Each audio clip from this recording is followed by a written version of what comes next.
La estupidización de la sociedad, la alienación, la insolidaridad, el egoísmo en el que vivimos no es una consecuencia de la crisis capitalista, es un objetivo de la crisis capitalista o de la crisis en el capitalismo. Claro, ante esa perspectiva podríais decir, parece un mensaje muy negativo. Yo creo que hay esperanza. Hay esperanza porque fundamentalmente el capitalismo no resuelve los problemas de los trabajadores ni resuelve los problemas de las mayorías sociales. Y por lo tanto no se ha acabado la lucha de clases. Ahora bien, hay que afinar en los análisis globales y hay que afinar en las actuaciones concretas. Yo creo que una esperanza es cuando hablamos del nuevo modelo productivo, porque además todo el mundo habla del nuevo modelo productivo. Hasta el Partido Popular ahora habla del nuevo modelo productivo y, por supuesto, el Gobierno del señor Zapatero. Lo que pasa es que cuando hay frases y hay términos que utilizamos todos, es preciso ser más concreto, porque si no, al final, la política se convierte en eso que toda la gente percibe, y es que todos aproximadamente decimos lo mismo, y la política viene a transformarse en el debate de los políticos y no en la búsqueda de los problemas, la búsqueda de las soluciones y, por lo tanto, la relación con lo que realmente preocupa a la gente. El nuevo modelo productivo para nosotros significa producir lo necesario de manera sostenible, significa otra manera de distribuir la riqueza y significa otra cultura de consumo, es decir, contribuir también al equilibrio territorial y al equilibrio social en la economía global. ¿Y eso qué implica? Para nosotros en nuestro país significaría tener en primer lugar una política industrial, definir una política industrial para definir el empleo estable, para definir qué hay que producir y por qué hay que producirlo, de manera no competitiva en intensidad de mano de obra con los países del sudeste asiático o los países en desarrollo, sino para competir en calidad, en diseño, en nuevas tecnologías, en más investigación, más desarrollo, más formación para los trabajadores, más formación para los empresarios, es decir, definir una política industrial basada en la innovación y en el I+D. Significa también reformular la propia política agraria, también en Europa y en España, para introducir racionalidad, sencillamente para que no se quemen cosechas enteras, para impedir que los precios suban o para impedir que se esté pagando por no producir en vez de por producir, que son los principios que iluminan hoy las políticas agrarias comunitarias en Europa. Significa hablar de infraestructuras productivas que se basen en nuevos modelos energéticos, en otras políticas energéticas, porque todo lo que se sigue haciendo, carreteras, todo tipo de estructuras, se sigue basando fundamentalmente en la economía del petróleo, que sabemos que es una economía que tiene fecha de caducidad. Y significa plantear seriamente el reparto del trabajo y la cuestión de género dentro del reparto del trabajo. Es decir, otro modelo productivo es algo más que regalar una bombilla a la gente, es bastante más que algunos ordenadores en algunas clases de la enseñanza pública y es algo más que bonificar o dar algún tipo de subvención para obras de rehabilitación. Es bastante más que eso. Y significa, entre otras cosas, para poder hacer todo eso, otro presupuesto. Desde el punto de vista de los ingresos, otra política fiscal. Desde el punto de vista del gasto, en qué se invierte, cuál es la inversión pública y el debate de lo público y de lo privado, la economía pública y la economía privada. ¿Es eso lo que está proponiendo el Gobierno del señor Zapatero y la feroz oposición del señor Rajoy?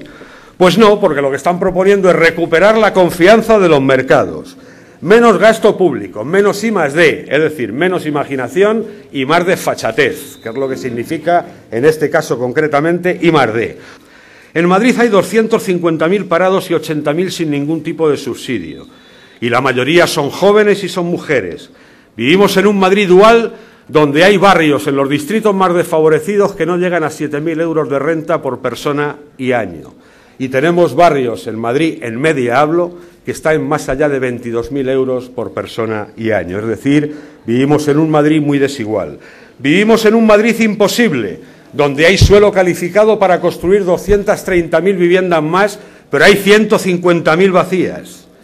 Y hay una política de extensión, de consumo de suelo en los PAUs que significa millones de metros que hay que urbanizar, en donde hay que construir, donde hay que llevar redes, transportes, equipamientos, lo que supone un gasto absolutamente insoportable en una ciudad que cada vez está más vacía dentro y cada vez también más vacía fuera, porque tampoco es cierto que en los PAUs se estén poblando. Y al mismo tiempo, la pregunta es la lógica. ¿Quién se beneficia de esto? Pues lógicamente los propietarios y los constructores.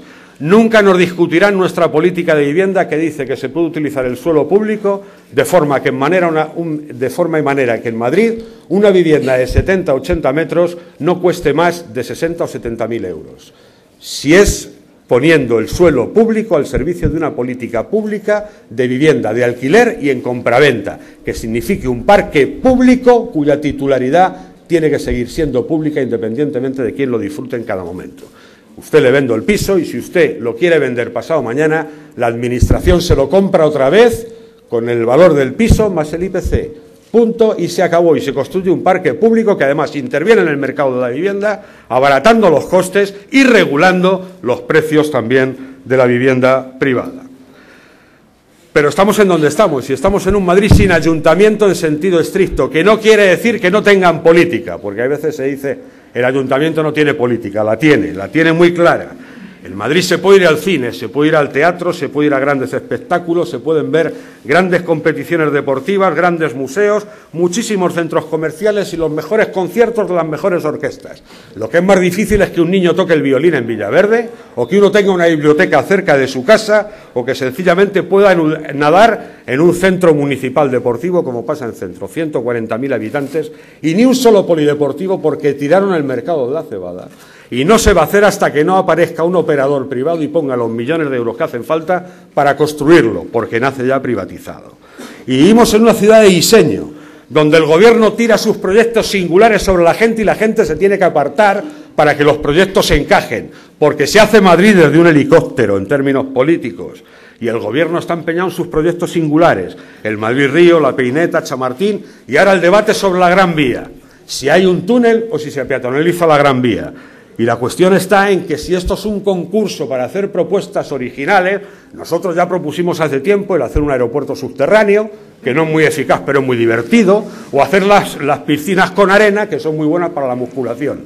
Es decir, idioteces se nos pueden ocurrir a todos los días, pero el problema es si el presupuesto se emplea en las personas o se emplean las obras de prestigio, porque es todo diseño pero además todo en Cibeles. Y Madrid tiene hoy, y lo ha dicho antes Carmen, las peores relaciones, los peores ratios en equipamientos sociodeportivos, socioculturales y de carácter social o asociativo de toda la Comunidad de Madrid, se compare con quien se compare, sean localidades gobernadas por la izquierda o sean localidades gobernadas por la derecha. Pues bien, yo resumo en 4 ejes la confrontación con el Partido Popular en Madrid. La economía, el presupuesto. Tenemos un presupuesto para el prestigio y para la carrera política del alcalde, pero no un presupuesto para la ciudad. Y el primer debate es el debate en los ingresos y de los gastos, exactamente igual que en el presupuesto nacional. Y para hablar de los presupuestos del Ayuntamiento de Madrid hay que hablar del pacto local prometido por el señor Zapatero para negociar simultáneamente con la financiación de las comunidades autónomas e incumplido.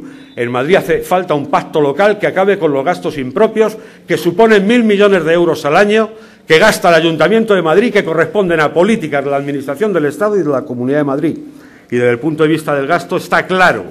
Nosotros creemos que ese gasto tiene que ser para la inversión pública, para el empleo, para poner en marcha los 11 millones de metros cuadrados de suelo industrial que hay en la ciudad de Madrid, 5 millones de ellos urbanizados y que sencillamente no arrancan porque no hay un impulso a la industria, a la pequeña industria, a la economía social, a las cooperativas, aquello que puede generar empleo, porque en España el 90% del empleo lo genera la pequeña y la mediana empresa. Desde el punto de vista de la gestión hay que decir que más del 50% del presupuesto del ayuntamiento se va en pagar empresas privadas que son las que prestan los servicios públicos a la ciudadanía. Eso y el gasto de personal consume el presupuesto y por lo tanto habrá que plantearse muy seriamente remunicipalizar servicios, calculando los costes para rescatar las cesiones. Pero es un debate que hay que hacer porque si no, todo lo que estamos pagando todos de impuestos va directamente en forma de transferencia a bolsillos privados mediante la privatización de todas las infraestructuras y los equipamientos que se hacen desde el Ayuntamiento de Madrid y de todos los servicios públicos, la limpieza, el alumbrado, etcétera, etcétera.